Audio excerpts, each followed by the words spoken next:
Asia net news Hindi के health capsule के साथ में मैं डॉक्टर रश्मि गोयल आपको एक पेशेंट के बारे में एक कहानी सुनाती हूँ।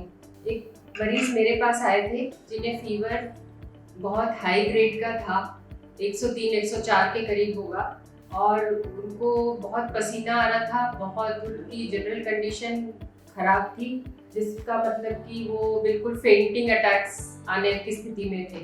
उनको मैंने सबसे पहले उनका पल्स बीपी मेजर किया जो कि कम की तरफ था, और फिर उनके इन्वेस्टिगेशंस कराए।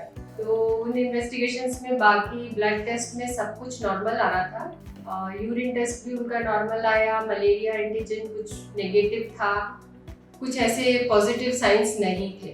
उनका जॉन्डिस के लिए भी टेस्ट कराया गया।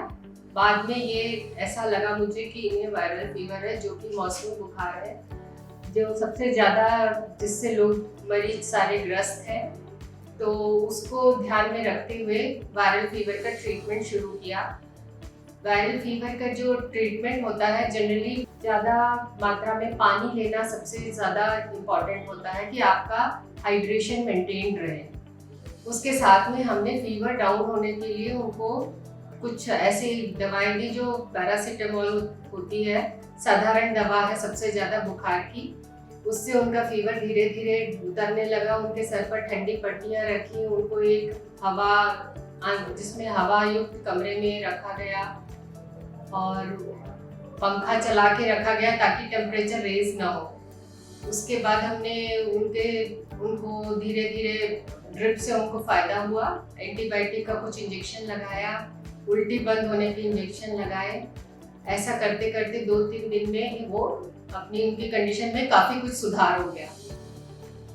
ये वायरल फीवर जो कि एक मौसमी बुखार है, इसमें सबसे ज़्यादा काम लाइफस्टाइल मैनेजमेंट का होता है, जिसमें कि आपको फीवर कम करने के लिए पैरासीटामोल लेते रहिए, आपका हाइड्रेशन मेंटेन रहे, आप हल्का खाना लेते रहें जिसमें कि सूप और लहसुन अदरक से बना हुआ, और बाकी अपना कोकोनट वाटर, मौसमी का जूस, ग्लूकोज, जो भी तरल पदार्थ हैं वो ज़्यादा मात्रा में दिए जाते हैं।